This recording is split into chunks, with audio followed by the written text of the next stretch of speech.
बच्चों यहाँ पे देखिएगा कुछ बेसिक कॉन्सेप्ट हैं जो हम लोग समझेंगे और उन बेसिक कॉन्सेप्ट से कौन कौन सी चीज़ें निकल के आएंगी। बिल्कुल बेसिक कॉन्सेप्ट लेके चलेंगे, कोई भी यहाँ पे कहानी कोई भी अभी कहावत लेके नहीं चलेंगे। पहले हम लोग नीति शास्त्र को समझते हैं, उनके आचार व्यवहार को समझने से पहले, कुछ नैतिकता के सिद्धांतों को समझने से पहले एथिक्स कि जो ओरिजिन है वो कहाँ से हुई, वो कहाँ से आया। वैसे तो हम लोग बोलते हैं कि जो हमारे बाबा हैं दादा हैं उनके में देखा जाए तो एथिक्स के बहुत सारे पैरामीटर ऑलरेडी होते थे। उन्होंने कोई किताब भी नहीं पढ़ी, शायद उनके वो संस्कार थे जिनकी वजह से कुछ एथिक्स पहले से ही उनके में डेवलप हो गए, कुछ अलग से चीज़ें डेवलप हो गई जिनके अनुसार उनकी सोच उनका समझ, जैसा हम लोग कहते हैं ना कि जो हमारे पास तजुर्बा है उससे कहीं ज़्यादा उनके पास तजुर्बा है।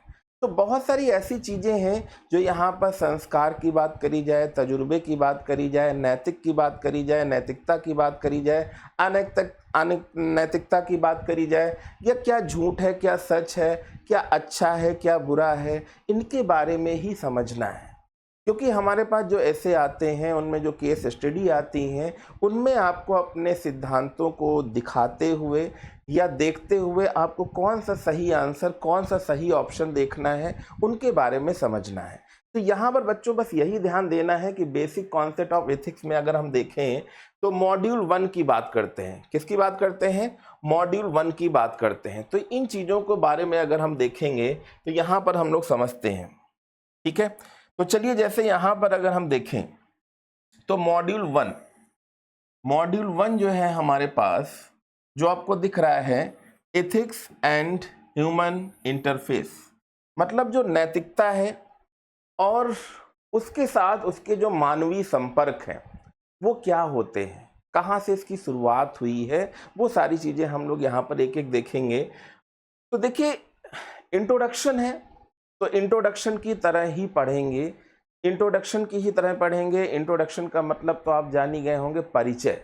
अब इस परिचय का अगर हम थोड़ा सा आगे बढ़ाते हैं कि भाई चीज़ें कहाँ से शुरू हुई, तो यहाँ पर अगर हम देखें मीनिंग एंड स्कोप, तो मीनिंग एंड स्कोप की बात बच्चों हो रही है। अगर यहाँ पर मीनिंग एंड स्कोप की बात हो रही है, नीति शास्त्र का अर्थ और दायरा। तो यहाँ पर अगर हम देखें नीति शास्त्र का जो अर्थ है, इस शब्द की उत्पत्ति कहाँ हुई है, इसको हम लोग यहाँ पर देखेंगे। शब्द की उत्पत्ति कहाँ पे हुई है तो इसको देखेंगे। तो भाई नीति शास्त्र जो शब्द है ये कैसा शब्द है? ग्रीक शब्द है। कैसा शब्द है? ग्रीक शब्द है। पहले तो इसको ध्यान देना है। फिर यह जो शब्द था इसका क्या मीन था? यहाँ पे एथोस से आया है, जिसका अर्थ है चरित्र, कैरेक्टर। जैसा हम लोग कहते हैं ना कि ये बंदा जो है चरित्रवान है, या इसका जो चरित्र है खराब है। तो अब यहाँ पे अगर हम देखें तो दुनिया में हम सभी लोग एक दूसरे को जानते हैं, पर अगर हम कह दें कि भाई आगे वाला बहुत अच्छा है तो उसमें क्या अच्छाइयाँ हैं, तो अगर देखा जाए तो कुछ 4-5 बुराइयाँ भी तो मिलेंगी। हम अपने अनुसार कैसे जज कर सकते हैं? क्या मैं बहुत अच्छा हूँ? या हम अपने बारे में डिस्कशन करें क्या मैं बहुत अच्छा हूँ, पर सामने वाले से पूछेंगे तो वो कई सारी कमियां हमारे में भी गिनवा सकते हैं ना। तो ऐसी बहुत सारी चीज़ें हैं कि चरित्र को आप कभी डिफाइन नहीं कर सकते, बट हाँ समय के अनुसार आप डिफाइन कर सकते हैं। कई बार होता है ना कि हमारे घर में कुछ पर्सन ऐसे लोग आते हैं तो हम उनके चरित्र को देख के ये तो कह सकते हैं कि भाई हाँ ये बंदा अगर किसी काम काज में आया है, अगर इसको हलवाई के पास बैठा देते हैं तो ये अपना काम अच्छे से करेगा और किसी भी तरह की चीज़ों को खराब होने नहीं देगा। तो ये भाई उसकी क्वालिटी है या उसका चरित्र डिपेंड करता है कि ये कोई भी चरित्र का मतलब यहाँ पे कोई ऐसा कैरेक्टर उसका खराब नहीं है कि ये हलवाइयों को ले जाने देगा या चीज़ों को बेचने की अनुमति दे देगा या उसमें कोई शेयरिंग अपनी लेने की कोशिश करेगा, ऐसा कुछ नहीं होगा, ठीक है। बट उसके चरित्र को हम देखते हुए कुछ और भी चीज़ें कर सकते हैं कि शायद ऐसी चीज़ें ना हो सकें कि ऐसी जगह बैठा दिया जाए जहाँ पे इसका तन या मन डगमगा जाए। तो बहुत सारी चीज़ें हैं जहाँ पे हम खुद ही अपने आप एक पैरामीटर सेट कर देते हैं सामने वाले पे कि इसका चरित्र कैसा है, अच्छा है या बुरा है। कोई पूरी तरह से अच्छा भी नहीं है तो कोई पूरी तरह से खराब भी नहीं है। अगर कुछ किसी में अच्छाइयाँ होती हैं तो कुछ किसी में बुराइयाँ भी होती हैं। तो देखा जाए बहुत सारे ऐसे टॉपिक हैं, रीति रिवाज। रीति रिवाज, तो रीति रिवाज आप समझते होंगे कि हर संप्रदाय में, हर धर्म में, हर मजहब में कोई ना कोई रीति और कोई ना कोई रिवाज होते हैं। तो हमारे हिंदू धर्म में अगर देखा जाए तो बहुत सारे रीति रिवाज हैं कि कैसे शादी, कैसे लगन, कैसे विदाई, कौन सी चीज कैसे करी जाएगी, वो सारी चीजें यहाँ पर रीति रिवाज है। या आदत, आदत में कौन कौन सी चीजें शुमार है, आदत में कौन कौन सी चीजें शुमार हैं। जैसे मेरे बहुत सारे ऐसे स्टूडेंट हैं जिनसे मैंने डिस्कशन किया कि भाई अगर कोई कैंडिडेट शादी के बाद अपनी आदतें, जो उसकी घर की आदतें थी वो कैसी थी, पर शादी के बाद अगर वो दूसरे के घर जाती है तो दूसरे के घर का जो तरीका है, क्या वहाँ पे उसकी आदतें वही रहेंगी जो उसके अपने घर में हैं। तो बहुत सारे ऐसे एग्जाम्पल हैं जो आपको बताएंगे कि यहाँ पर आप निर्णय क्या लेंगे, किस तरह के निर्णय लेंगे और कैसे निर्णय लेंगे कि आप उससे कहेंगे कि ठीक है, आप जैसे अपने घर में रहते थे क्या आपको आप मेरे घर में भी उसी तरह से रहना है, या हम जिस तरह से अपने घर में रहते हैं क्या हम उसके घर में जाएंगे तो उसी तरह से रहना है। तो बहुत सारी चीज़ें यह बताती हैं कि आपकी आदत कैसी है। तो ये चाहे आदत हो, चाहे रीत रिवाज हो, चाहे चरित्र की बात करी गई हो, ये सब नीति शास्त्र से जुड़ी हुई हैं। तो इसी तरह नैतिक शब्द की अगर हम लोग बात कर लें, नैतिक शब्द लैटिन शब्द है, यह ग्रीक था। नीति शास्त्र ग्रीक शब्द एथोस से आया है। और नैतिक शब्द क्या है, मोरल। नैतिक शब्द किससे आया है, मोरल से आया है। मोरल से आया है जिसका अर्थ भी क्या है, जिसका भी अर्थ क्या है, चरित्र, जिसका अर्थ भी क्या है, चरित्र है और रीति रिवाज से संबंधित है।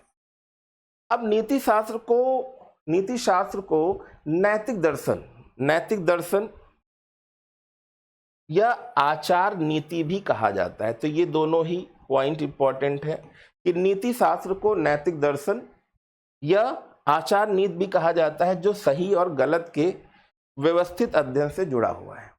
तो यहाँ पे देखिए, चरित्र की हम लोग बात कर रहे हैं, रीति रिवाज की बात कर रहे हैं और आदतों की बात कर रहे हैं। तो भाई बहुत सारे आज भी लोग हैं जिनकी आदत है कि सुबह हम किस समय उठेंगे, कि 10 बजे उठेंगे, ब्रश करेंगे कि बिना ब्रश करने से पहले ही बेड टी पी लेंगे, चाय पीनी है कि कॉफ़ी पीनी है, कि मुझे पढ़ना है, देर रात तक पढ़ना है। या बहुत सारी ऐसी आदतें हैं जो बाहर से भी जुड़ी हैं, ठीक है, कि किस तरह से कपड़े पहन के जाने हैं, कि कैसे हम चले जाएंगे। तो ये आपके संस्कार, आपके रीति रिवाज, आपके चरित्र को डिपेंड करने के लिए निर्भर कौन कर रहा है, आपका एथिक्स, ठीक है। तो यही सारी चीज़ें हैं जो हमको यहाँ पर दिखानी है। अब मूल परिभाषा अगर हम बात करें मूल परिभाषा की, तो इस परिभाषा में जो सबसे अच्छी परिभाषा मुझे दिख रही है सरल शब्दों में, कि नीति शास्त्र सिद्धांतों का एक समूह है। नीति शास्त्र क्या है, मैंने कहा ना, सभी के घर में अलग अलग सिद्धांत होते हैं। जैसे घर में आपके पिताजी हैं, बाबा जी हैं, ये हमारे इस घर के सिद्धांत हैं, ठीक है। जैसे एक मूवी देखी होगी सूर्यवंशम, ये हमारे घर के सिद्धांत हैं, ठीक है। और पर्टिकुलर कुछ ऐसी मूवियाँ भी देखी होंगी जहाँ पे सिद्धांत, स्वाभिमान और कुछ पॉलिसीज के दम पे चीज़ें चलती हैं। तो सिद्धांतों का ही एक समूह है। वो सिद्धांत क्या है जिनके अकॉर्डिंग, चाहे वो घर की व्यवस्था हो, चाहे समाज की व्यवस्था हो, चाहे पूरे देश की व्यवस्था हो या पूरे संसार की व्यवस्था चलती है, ठीक है। जिसके लिए आपने देखा होगा, मैंने कहा ना कि नीति शास्त्र बहुत सारे सब्जेक्टों का एक टोकरा है। अगर हम यहाँ पे बोलें नीति शास्त्र क्या है, तो कई सारे विषय कई सारे विषय का एक टोकरा है। कई बार हिंदी में दिक्कत हो जाती है बच्चों। तो कई सारे विषयों का एक टोकरा है। ठीक है, तो कई सारे सब्जेक्ट हैं जो इसमें आते हैं, चाहे वो एक समाजशास्त्र की बात करी जाओ, चाहे एक फिलॉसफी की बात करी जाए, बहुत सारे ऐसी चीज़ें हैं जो यहाँ पर आपको छोटे छोटे खंडों में देखने को मिलेगा, जो हमें सही और गलत, कि कौन सी चीज़ सही है जिसके लिए हम बोलें कि ठीक है यस, और कौन सी गलत है जिसको हम बोल दें कि नो, ये नहीं होगा। ठीक है, अच्छे और बुरे के बीच में, अच्छे और बुरे के बीच में अंतर करने में मदद करता है। तो यहाँ पे देखिए बहुत ही सरल भाषा में, नीति शास्त्र सिद्धांतों का एक समूह है। मतलब नीति शास्त्र क्या है, कई सारे अलग अलग विषयों का एक टोकरा है, जिसमें उस टोकरे की बात करें तो उस टोकरे में बहुत सारी ऐसी चीज़ें हो सकती हैं, उस दुकान या उस ग्रुप या उस फैक्ट्री या उस जगह या उस कमरे की बात कर रहे हैं, जिसमें कई सारी चीज़ों की व्यवस्थाएं तो हैं, बट सारी चीज़ें अलग अलग दिख रही हैं, पर वो उसी कमरे में है। तो हम लोग यही तो बोलते हैं इसमें भाई सामान भरा हुआ है। फलों का टोकरा है तो कहते हैं हाँ ये फलों का टोकरा, भले ही उसमें संतरे ज़्यादा हैं कि सेब ज़्यादा है कि क्या चीज़ ज़्यादा है। ठीक है, तो कई सारी चीज़ों का एक टोकरा है, बट उसको हम बोल क्या रहे हैं, उसका एक ग्रुप क्या बन गया, एथिक्स, नीतिशास्त्र। तो यहाँ पे अंतर करने में मदद करता है। ठीक है, अब देखिए सबसे बड़ी बात है यहाँ पर, और यह जो नीति शास्त्र है, यह मैंने पहले ही दिन जब आपने इंट्रोडक्शन का लेक्चर, एक सिलेबस का लेक्चर सुना था, तो मैंने कहा था कि आप किसी भी समाज में अगर हम किसी व्यवस्था में जाते हैं और उस व्यवस्था में अगर हम बात करें, किसी भी ऑफिस या ऑर्गेनाइजेशन या किसी भी विभाग की बात करें, तो उस विभाग में आप देखिएगा जो कैडर के अनुसार, जैसे हमें पुलिस विभाग की बात कर लें या डॉक्टरों की बात कर लें, किसी भी विभाग की बात करते हैं, तो आप देखिए जैसे पुलिस में है कॉन्स्टेबल है या वार्ड बॉय हैं हॉस्पिटल में, उनका एक बात करने का तरीका देखिए, उनका आचरण बता रहा है कि उनकी शिक्षा दीक्षा जो दी गई है उसका तरीका क्या है। शायद उनकी वो कैडर के लिए सही है, क्योंकि कुछ जगह ऐसी भी होती हैं जहाँ पर तेज बोलना भी आवश्यक है, कुछ जगह ऐसी भी होती हैं जहाँ पे धीमे बोलना आवश्यक। फिर उसके बाद कुछ ऐसे कैडर, चाहे वो सीओसीटी हो, चाहे आपके एसआईजी हो, कोई भी हो, उनका कैडर देखिएगा। सीनियर सिस्टर, सीनियर जो वार्ड बॉय हो, उनसे देखिएगा, उनका बोलने का तरीका देखिएगा। एक आईएएस पीसीएस का बोलने का तरीका देखिएगा। एक डॉक्टर जो सीनियर डॉक्टर हो, उनको बोलने का तरीका देखिएगा। सभी का एक तरीका होता है, और वो तरीका ही डिपेंड करता है कि यह मानव आचरण को निर्देशित करने वाला एक आदर्श विज्ञान है। निर्देशित करने वाला क्या है, एक आदर्श विज्ञान है, जो निर्धारित करता है कि हमें क्या करना है, ना कि केवल यह बताता है कि वे लोग क्या करते हैं। क्या करना है, कैसे करना है, जो सामने वाले के हित के लिए अच्छा हो। ठीक है, यह कानून या धर्म से अलग है। ये कोई लॉ नहीं है, ये कोई धर्म नहीं है, ये अपने आप एक सोची समझी एक आचरण वाली नीति है, जो हम सामने वाले पे थोपते नहीं हैं, अपने हिसाब से उसको इस तरह से रिप्रेजेंट करते हैं कि सामने वाले को अच्छा लगे। ठीक है, हालांकि इन दोनों को प्रभावित करता है, चाहे कानून हो या धर्म हो। प्रभावित कैसे करता है, क्योंकि मेन है आचरण। कैसे प्रभावित करता है, मेन है आचरण।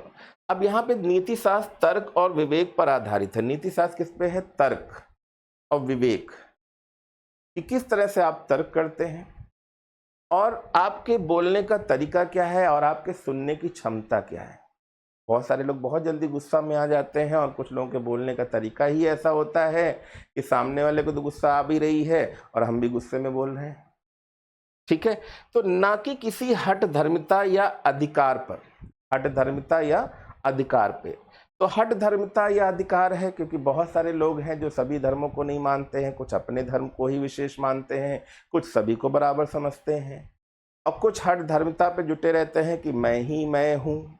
तो यहाँ पे बहुत सारी ऐसी चीजें हैं जो आपके आचरण विवेक पे डिपेंड करती है।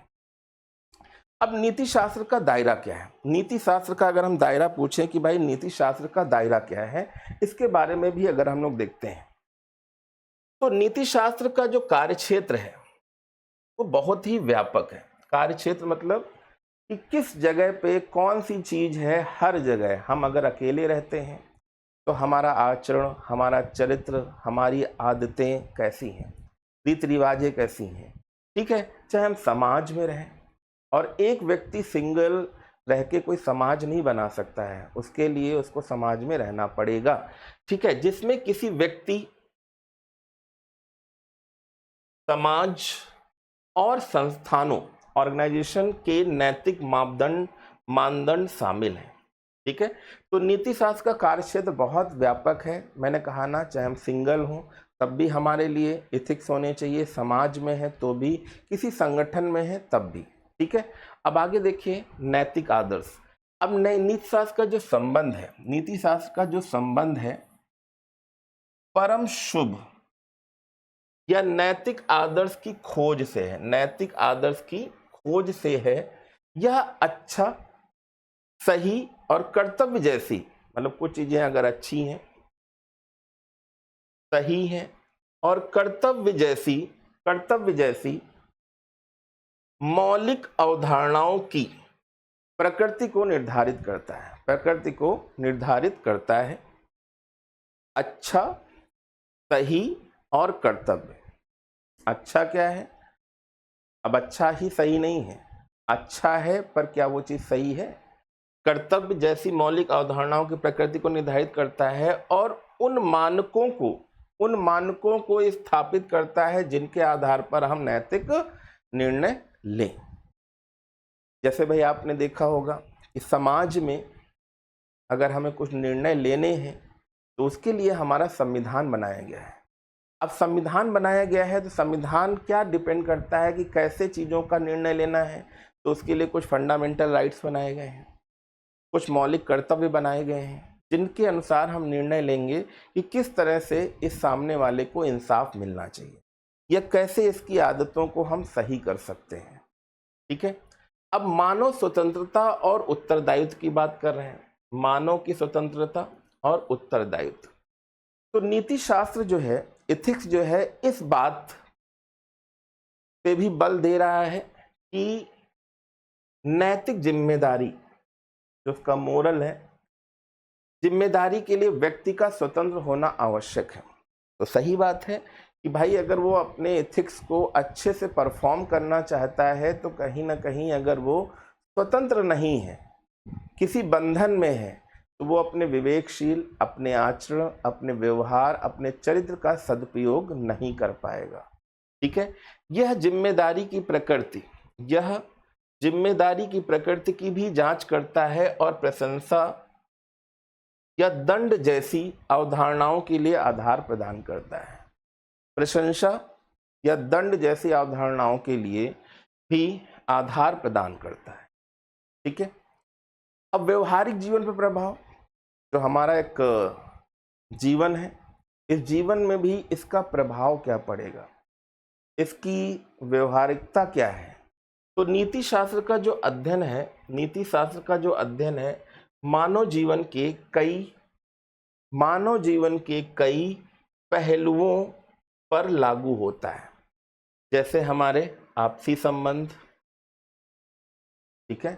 अब आपसी संबंध कैसे हैं, चाहे वो घर में हो, चाहे पड़ोसियों से है, चाहे दोस्तों से है, चाहे किसी भी टाइप का आपका व्यवहार है, वो आपसी संबंध आपके एथिक्स को दिखाते हैं। समाज और संस्थाएं, यह अर्थशास्त्र, देखिए जो नीति शास्त्र आप देख रहे हो, जो इथिक्स है, इसमें अर्थशास्त्र, राजनीति, चिकित्सा और कानून जैसे महत्वपूर्ण क्षेत्रों में निर्णय लेने को प्रभावित करता है, ठीक है। चाहे कोई इकोनॉमिक्स हो, पॉलिटिकल हो, राजनीति से जुड़ा हो, चिकित्सा हो या कानून जैसे जो भी क्षेत्र हैं, इनमें निर्णय लेने को प्रभावित करता है, ठीक है। अब यहाँ पे देखें व्हाट इथिक्स इज नॉट, नैतिकता क्या नहीं है, नैतिकता क्या नहीं है। तो देखिए नैतिकता सिर्फ वह नहीं है जो हम महसूस करते हैं, जो हम महसूस करते हैं कि क्या अच्छा है, क्या बुरा है, क्या अच्छा है, क्या बुरा है। अगर हम देखें कानून के दायरे में आता है, हम महसूस करते हैं कानून के दायरे में आता है या सामाजिक मानदंडों से निर्धारित होता है। मैंने कहा ना, फंडामेंटल राइट या मौलिक कर्तव्य जो भी हैं, उनको ही जो हम महसूस कर रहे हैं वही नहीं है।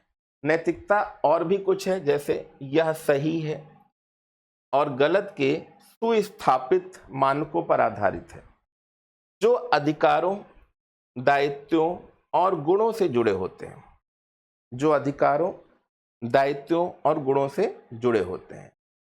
तो अब यहाँ पर अगर हम देखें, मैंने क्या बोला, नैतिकता क्या नहीं है, तो नैतिकता कोई वही नहीं है कि जो मानदंड निर्धारित कर दिए गए, मौलिक फंडामेंटल राइट या कर्तव्य निर्धारित कर दिए गए हैं कि यही सही होगा और यह सही नहीं होगा।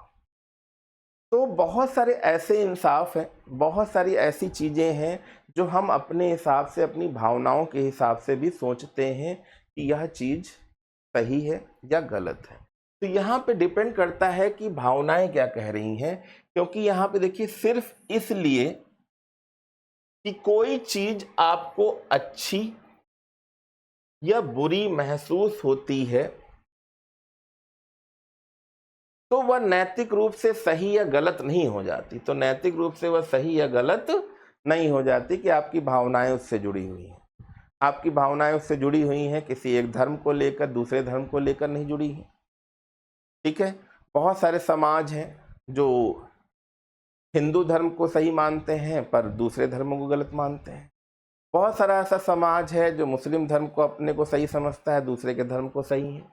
तो यहाँ पर अगर हम किसी को सही या किसी गलत नज़र से देखते हैं तो ये भी हमारी भावना से जुड़ी हुई है।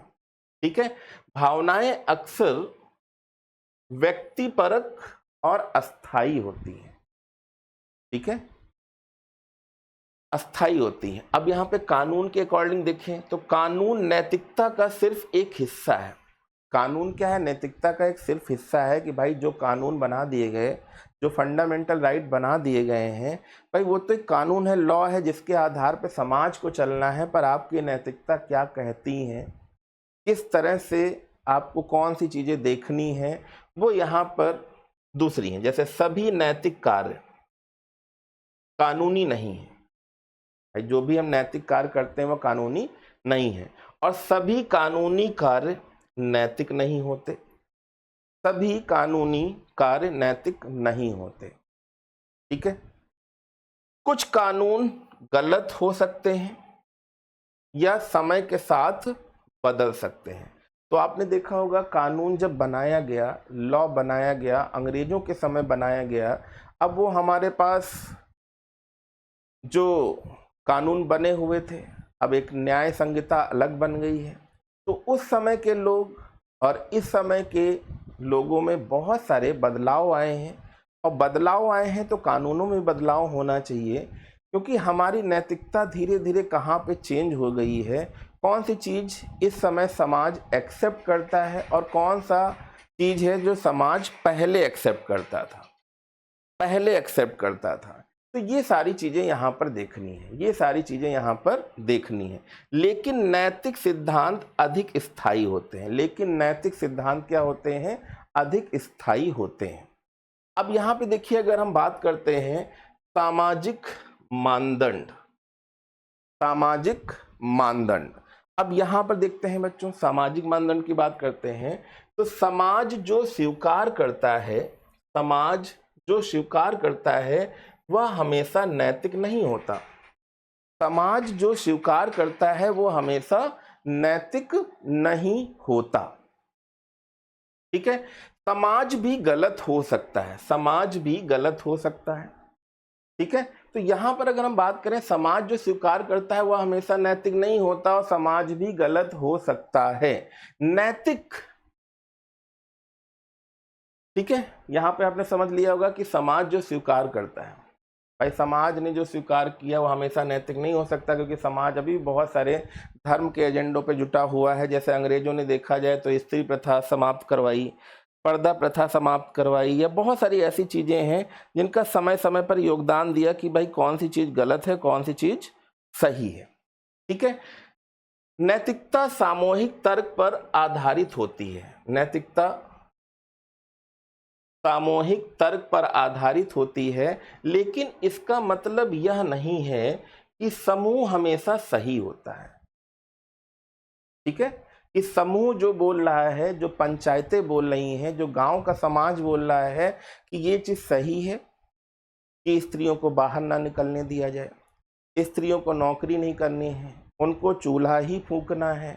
तो बहुत सारी ऐसी चीजें हैं जो एक समूह आज भी मानता है।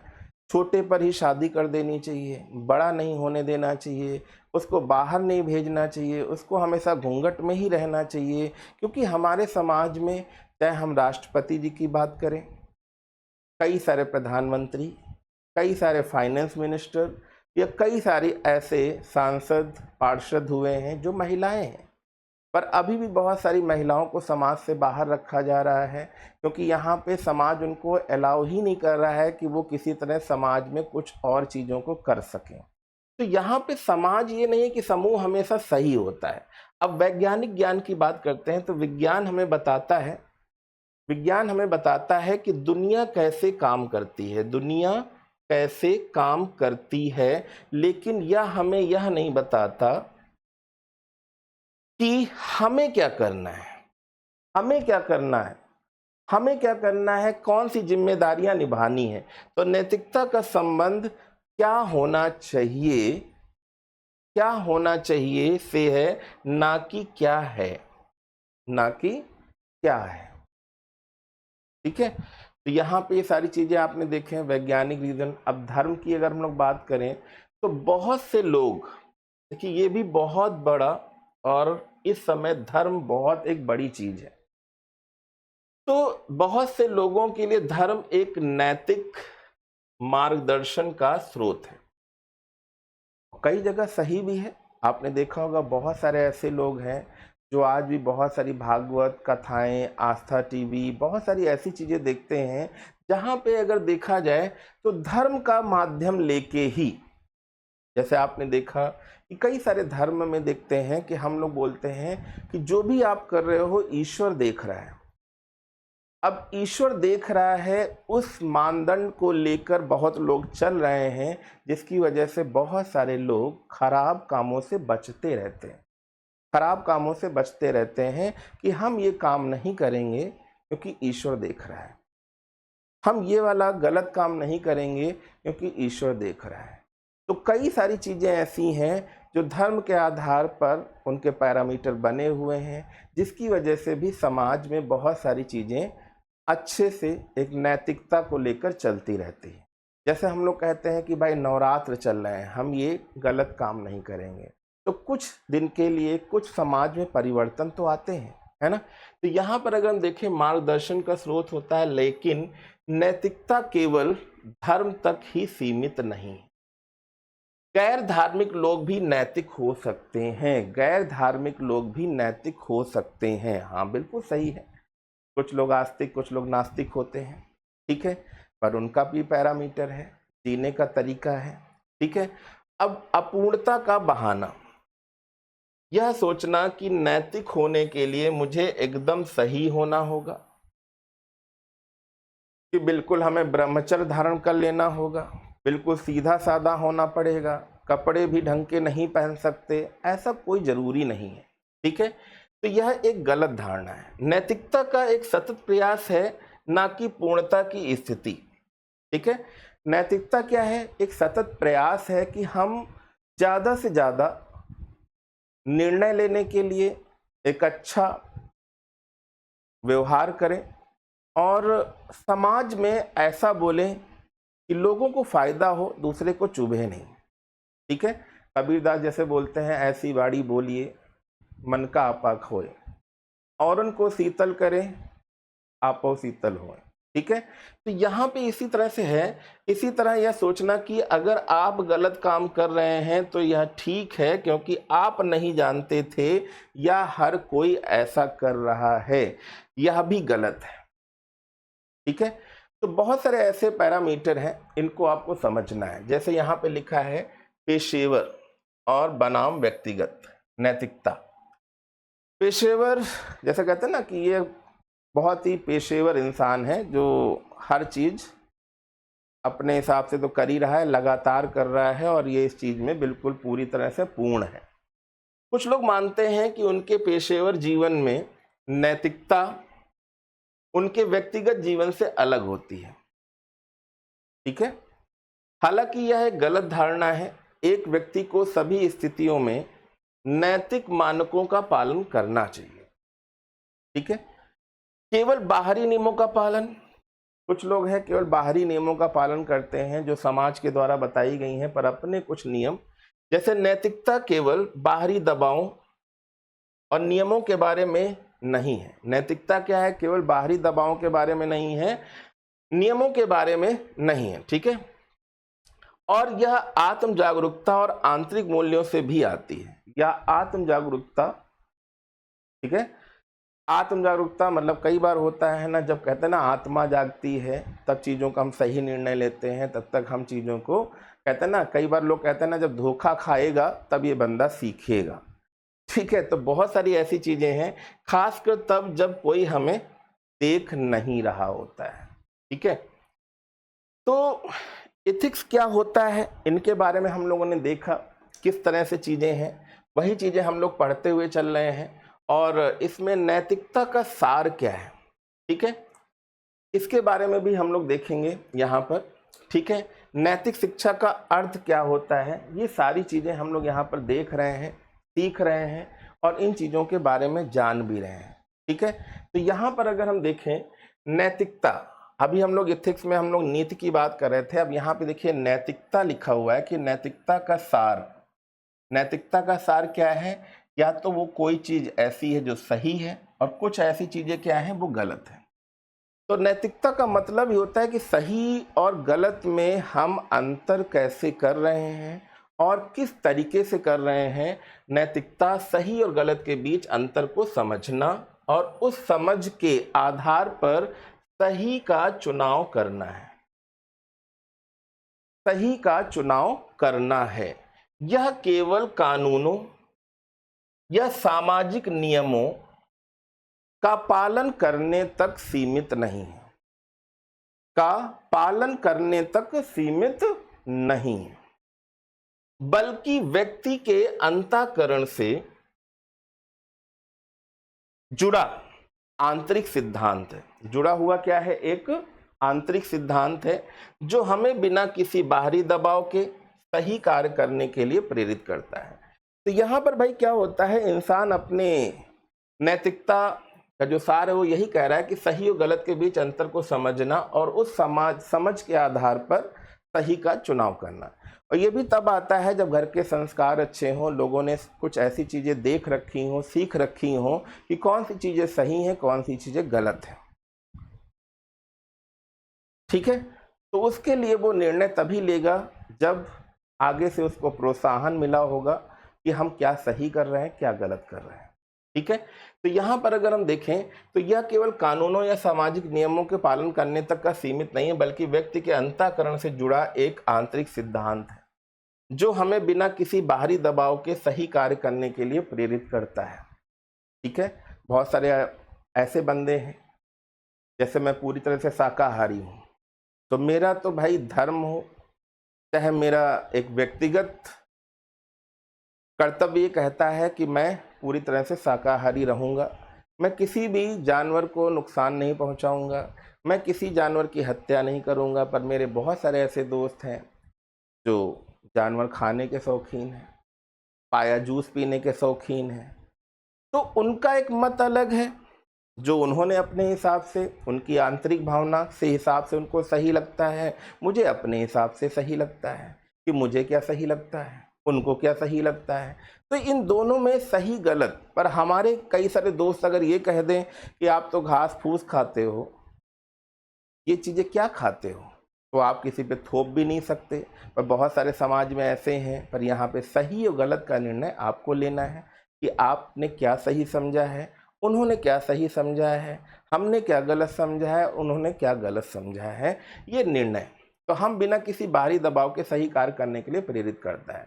तो नैतिकता के सार को परिभाषित करने वाले प्रमुख तत्व, जैसे अगर हम बात करें विवेक और स्वैच्छिक कर्म, विवेक और स्वैच्छिक कर्म। तो भाई देखिए, यहाँ पर अगर हम बात करें, नैतिकता केवल उन कार्यों से संबंधित है, नैतिकता केवल उन कार्यों से संबंधित है जो व्यक्ति अपनी स्वतंत्र इच्छा से करता है। इस लाइन को ध्यान दीजिएगा। नैतिकता जो है केवल उन कार्यों से संबंधित है जो व्यक्ति अपनी स्वतंत्र इच्छा से करता है। अगर कोई व्यक्ति किसी दबाव में कोई अनैतिक कार्य करता है, भाई दबाव में, जैसे आपने कई मूवी देखी होंगी, किडनैपिंग कर ली है आपके बच्चे की, आपके घर की, आपकी घरवाली की, और उसके बाद में आप पे दबाव डाला जा रहा है, ठीक है, कि आप किसी तरह से जो पैसा है, फिरौती है, या आपको ये काम करना है, या इसकी हत्या करनी है, या इस बैंक को लूटना है, किसी तरह से अगर वो दबाव डाला जा रहा है, ठीक है, अनैतिक कार्य करता है, तो उसे नैतिक रूप से गलत नहीं माना जा सकता, क्योंकि वह स्वेच्छा से नहीं किया गया, क्योंकि वह स्वेच्छा से नहीं किया गया है। जैसे हम लोगों ने अभी बोला था कि नैतिकता के लिए या किसी नैतिक चीज़ों के बारे में सोचने के लिए या करने के लिए स्वतंत्र होना आवश्यक है।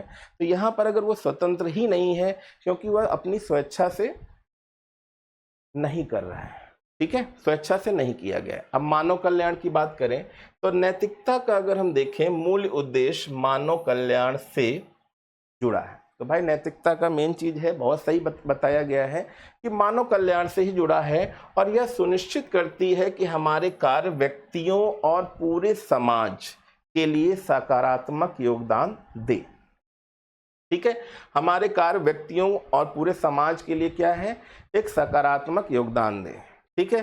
तो चाहे वो गांधी जी हो, चाहे रविन्द्रनाथ टैगोर जी हो, चाहे राजा राम मोहन राय जी हो, बहुत सारे ऐसे लोग हैं जिन्होंने नैतिकता का मूल उद्देश्य क्या बोला कि मानव कल्याण, कि हमसे भी जो भी हो मानव कल्याण होना चाहिए, ठीक है, और हमारे कार्य व्यक्तियों या व्यक्ति की बात करी जाए या पूरे समाज के लिए सकारात्मक योगदान दे, चाहे वो अहिंसा से जुड़े हों या किसी का मत हिंसा से जुड़ा हो, ठीक है।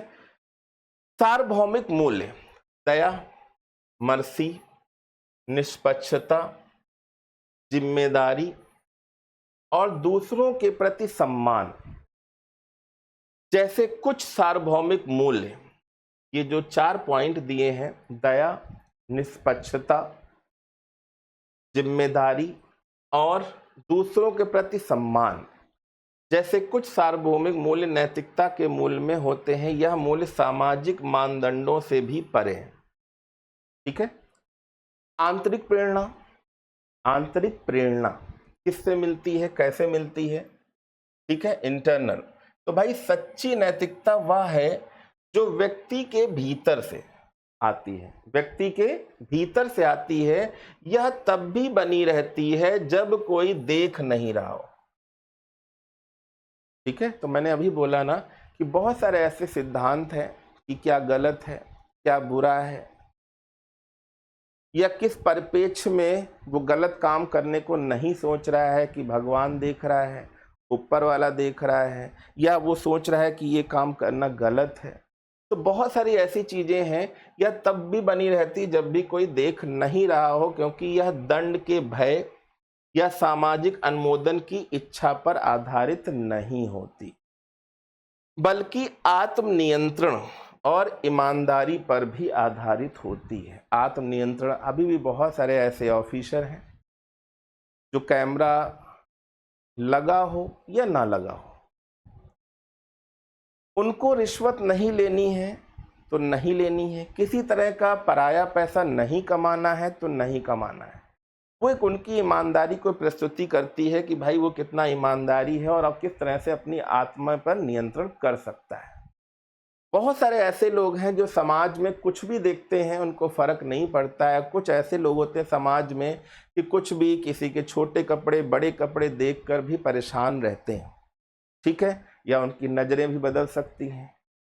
या कुछ लोग ऐसे हैं जिन पर कोई फर्क नहीं पड़ता, उनको खुद की आत्मा पे अपना कंट्रोल होता है, आत्मा पर कंट्रोल होता है। तो आत्मनियंत्रण या ईमानदारी पर आधारित होती है। अब सत्यनिष्ठा की बात करते हैं, सत्यनिष्ठा और ईमानदारी। तो नैतिकता में सत्यनिष्ठा किसी भी परिस्थिति में सत्य पर टिके रहना, सत्यनिष्ठा का मतलब हो गया कि किसी भी परिस्थिति में सत्य पर टिके रहना।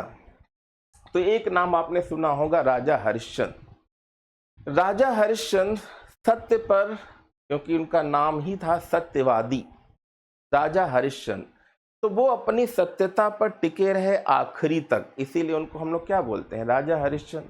चाहे किसी भी तरह की परिस्थिति हो, सत्य पर वो टिके रहे। ठीक है, आपने देखा होगा किस तरह से एक राजा से वो एक शमशान में काम करने वाले हो गए, उनकी पत्नी कहाँ पहुँच गई, बच्चे की मृत्यु कैसे हो गई, क्या क्या हुआ, पर वो अपने सत्य पर टिके रहे। ठीक है, और ईमानदारी, अपने विचारों कार्यों में सच्चा रहना। ईमानदारी, अपने विचारों और कार्यों में सच्चा रहना। चाहे लाखों करोड़ों रुपए पड़े हों, किसी को कोई फर्क नहीं पड़ता है, और कुछ 10 रुपए को भी चुपके से उठाने की कोशिश करता है कि कैसे भी ये चुपके से हम उठा लें तो आज भर की पान पुड़िया का इंतजाम हो जाएगा। तो बहुत सारे ऐसे लोग हैं जो करोड़ों में बैठे रहते हैं, उनको कोई फर्क नहीं पड़ता है, और कुछ करोड़ सोच के ही सपने बुनने लगते हैं कि कैसे भी आ जाए, कैसे भी आ जाए। तो यहाँ पर ही आपकी सत्यनिष्ठा और ईमानदारी प्रदर्शित होती है। जवाबदेही और जिम्मेदारी, कोई भी काम करते हैं तो आपकी जवाबदेही क्या रहेगी, आपकी जिम्मेदारी क्या रहेगी। तो अपने कार्यों के परिणामों की जिम्मेदारी लेना और उनका सामना करना भी नैतिकता का एक महत्वपूर्ण पहलू है। ठीक है, तो भाई आपने जो कार्य किए हैं, ठीक है, कि भाई हमने ये काम किया या हो पाया है कि नहीं हो पाया है, इसकी जवाबदेही किसकी होगी, मेरी ही तो होगी कि मैंने ये काम किया, पूरा हो गया है तो भी जवाबदेही मेरी है, अगर नहीं भी हुआ है तो भी जवाबदेही किसकी रहेगी, मेरी ही रहेगी। तो यहाँ पर अगर हम बात करें परिणामों की जिम्मेदारी लेना या उनका सामना करना भी नैतिकता का एक महत्वपूर्ण पहलू है कि आपकी जिम्मेदारी कैसी है, आपने वो जिम्मेदारी से काम किया कि नहीं किया। ठीक है, तो वही चीजें हैं। अगर आप इन चीजों को देखें तो नैतिकता की सीख के लिए हम लोग एक छोटी सी यहाँ पे कविता देख रहे हैं कि नैतिकता की सीख, टाइटल भी है वही। देखिए लिखा है, ईमानदारी सबसे न्यारी, सच्चाई ही सबसे प्यारी, जो सच्चाई अपनाता है वही जीवन में आगे जाता है। ठीक, तो एक ईमानदारी की तरफ बढ़ रहा है और एक कह रहा मेहनत का फल मीठा होता, जो बोएगा वही तो खाता, धैर्य धरो और कर्म करो, सपने पूरे होंगे ये मत डरो। ठीक है, सपने पूरे होंगे ये मत डरो। ठीक है, तो बहुत सारी ऐसी चीजें हैं जो हम लोग सीखेंगे और समय समय के साथ सीखेंगे। ठीक है, सत्यता जीवन में हो और ज्ञान नैतिक मूल्य हो साथ।